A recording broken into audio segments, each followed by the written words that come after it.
So I saved my first $10,000 in about 6 months or so. But if I knew what I'm gonna teach you guys in this video, I would have probably saved it even faster. Because saving money isn't just about when you get paid, set aside this much, put it in your pocket, put it under your bed, or worse, give it to the bank so they can make money off your money and not give you anything. No.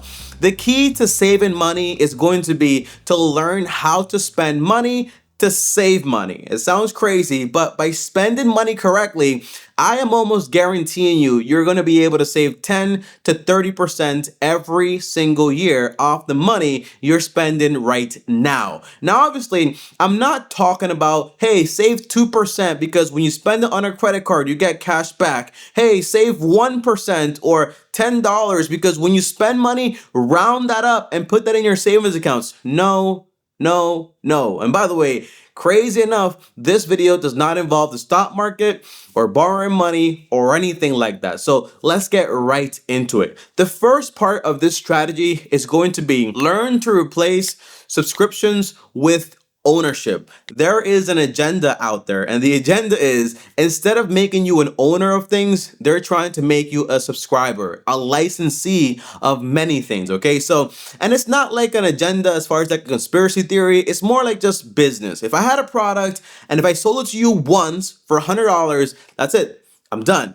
But if I could actually get you to pay me $10 a month indefinitely, then I'm going to make more money in the long term. And poor people, especially people like me back in the day, I would often think, well, I'd rather have this $10 and just spend it and get to keep the $90 for something else. But I'm not really thinking that eventually it's going to add up and I'm gonna spend a lot more. It's like how people these days, they spend money on a subscription for a mop, they spend money on a subscription for Photoshop, for Prime, for Audible, for Kindle, for groceries. There are just a bunch of different things. So what is the strategy here? Because not everything out there you're going to be able to actually get out of, but there are many ways to save money the right way. Let's get right into it, okay? So first of all, when it comes to subscriptions and ownership, you want to find alternatives. So for example, for me personally, I love using Photoshop.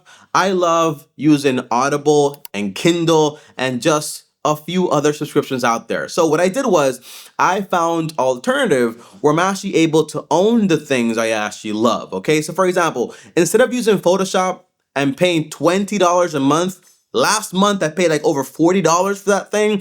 I canceled it and I bought, for example, well, I'm actually using Affinity Photo. That's actually free and it's not a sponsorship for this video. Instead of using Audible and Kindle Unlimited because I like reading books and listening to books, I could just go to my local library, get a library card for free, and I can get access to a bunch of audiobooks. But even then, okay, I could just grab $10 and go to Goodwill or go to thriftbooks.com and buy a few audiobooks and also buy a few books, like $1.50 per book. Now I own those books. Once I'm done reading them, I could literally just go ahead and sell them or give them away as a gift. When we have subscriptions though, it seems a lot more better, right? But in reality, you don't own it, prices can always go up and they could always terminate you. That is also a possibility. Now, what happens though, okay? What about the things you can't, for example, like buy ownership in, like for example, a phone bill, internet bill,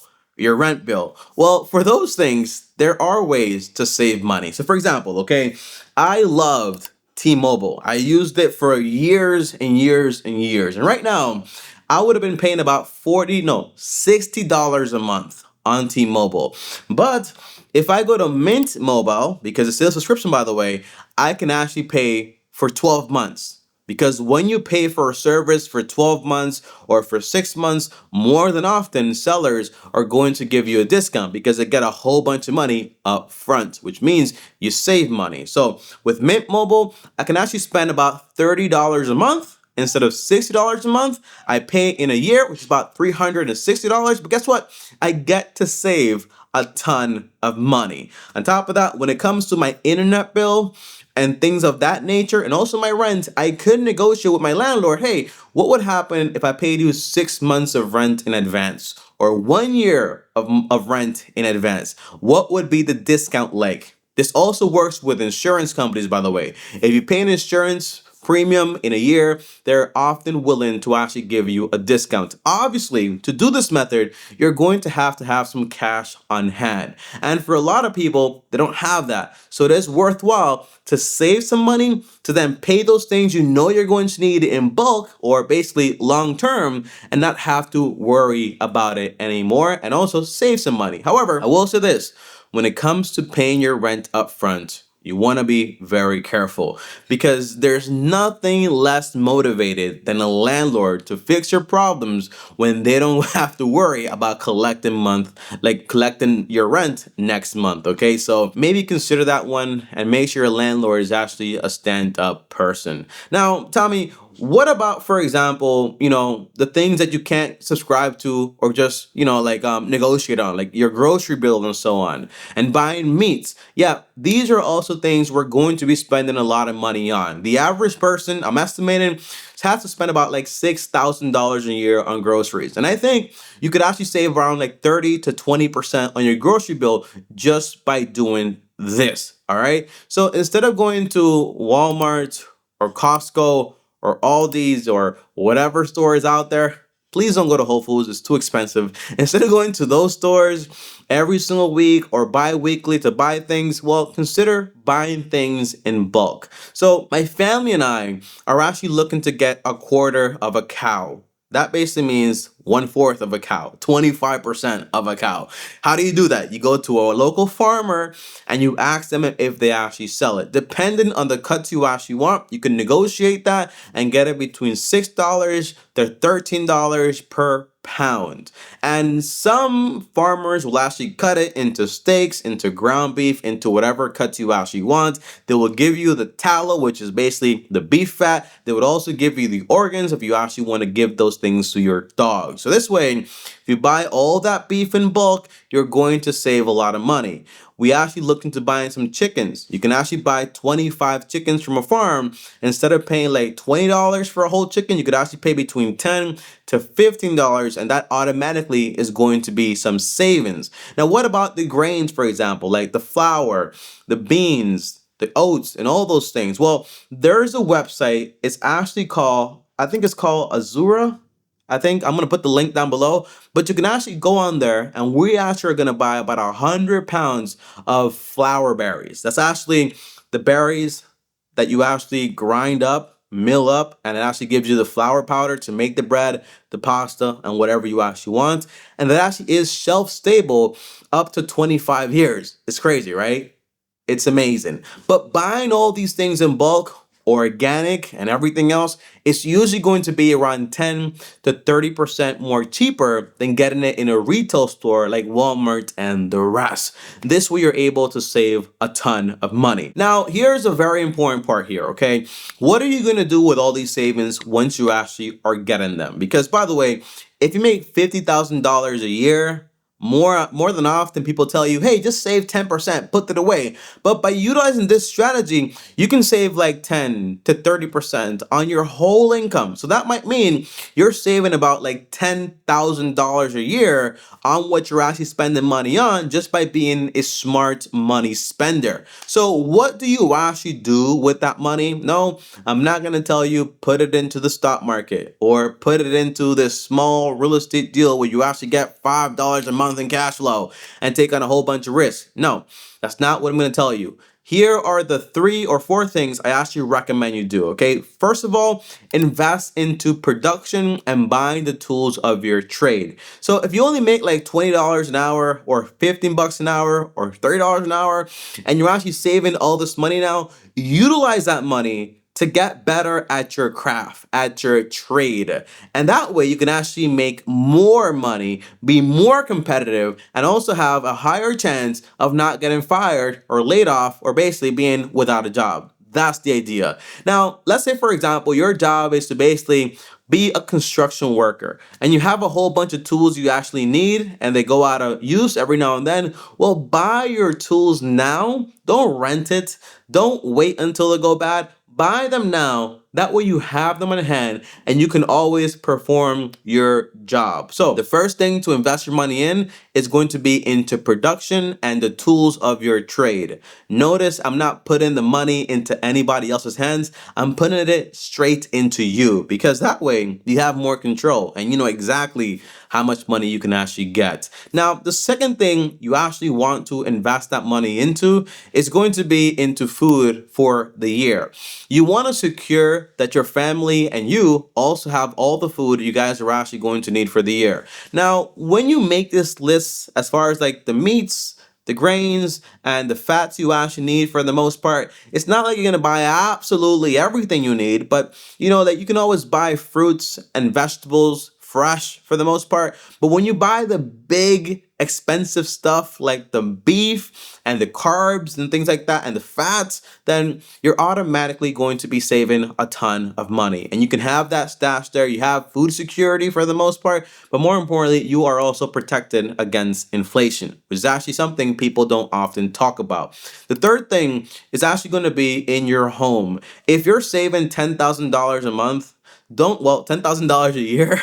Well, don't just think about like, I have to multiply this money. No, we've obviously realized that you can actually save money by spending it correctly. So if you were to grab that money and put it into your own home, but let's say, for example, you're actually renting right now. Should you go ahead and stop renting and buy a house? The answer is that depends on a few factors. One, do you want to live in that area for a long time? And two, are you stable enough to actually buy a home? That means no debt and having a fully funded emergency account. If the answer is yes, then you are able to actually go ahead and do it. The house you want to look for is, make sure you buy a house where you don't have to be a servant for 30 years just to pay it off, if you know what I mean, okay? If there is no home in your area that allows you to do that, I'm going to recommend you a few things, okay? In New York, I couldn't do that because it was so expensive. So what I recommend you do is basically move, okay? Move further from that state, move to another state, move to another country, whatever it takes for you to actually have your freedom and own your home faster than later, that is going to be a good idea. Now, the fourth thing you want to put your money into, once you have all those things checked off, is going to be buy things that other people are going to need. So for example, okay, you know people are usually going to need shelter for rent and so on. So if you buy a house to actually rent, that's going to be a good thing. If you buy correctly, if you pay too much for it, it's going to be a terrible deal. So get knowledgeable as far as buying real estate for under its value. And on top of that, I would recommend paying cash for those things. I know, I'm sounding like Dave Ramsey and a lot of things, but some of this stuff actually makes a lot of sense. And then on top of that, you know, businesses, you actually have the option to buy small businesses and then offer services to people. That is also something you can do. Or you can actually utilize that money to buy some land and get some livestock and then, you know, get them a little fat and then go ahead and sell them for a profit. These are all ways you can invest your money into things people actually need, that you actually control, and then you can go ahead and basically sell it to them for a profit. My friend just called me, well, I called him and asked him about this, and he's paying like $4,000 for a cow. I actually think we actually texted about it. $4,000 for a cow. It used to be like a lot cheaper. Now it's a lot more expensive, and things are going to continue to get more expensive. So as you own things, people can't raise the price on you, okay? It gives you a lot more freedom. Now, the last part of this video is by far the most important part, and I call this the time equation. Now, this involves some simple math, so grab a piece of paper. Do not just watch this part of the video and don't put it into action. You need to put it into action because it's going to unlock something in your mind. And that's going to be this, okay? If you know how much money you make per hour, just write that down and minus about 20% for taxes, okay? So if you make $20 an hour, minus 20%, that's about $16 net that you're actually making. If you don't know how much you make per hour, but you know how much you make per year, let's say you make, for example, like $50,000 a year or whatever the number is, just divide it by 2,000 hours. So the number divided by 2,000 hours is going to give you a rough estimate of how much you make per hour, but then also minus 20% for about taxes. That is the per hour rate after taxes for you at this very moment. Now, I want you to include some other things that people never talk to you about. What is the cost for you to do that job you're doing? So for example, let's say you spend $200 a year on clothes, because you have to look a certain way to go to this job. Let's say you spend, for example, $1,000 on gas to go to this job, okay? Because you need to commute there. But more importantly, let's say you spend 2 hours every single day commuting, going back and forth, back and forth, And if you're making 20 bucks an hour, well, you have to put that at that rate. Now, when you sum up all of that, okay, I have my math right here. So you're looking at, just on commuting, about 520 hours a year, which is a wild amount of hours. When you multiply it by 20, it's about $10,400. How much money you could have been making if you didn't have to do that commute, which is crazy, right? But when you add up all this stuff, it's about $11,600. Now, why is this number so important? Well, I'm gonna tell you, okay? Because look at this. If I make 20 bucks an hour, after taxes, it's about 16. Multiply that by 2,000 to actually get my annual wage. That's about $32,000 I'm making.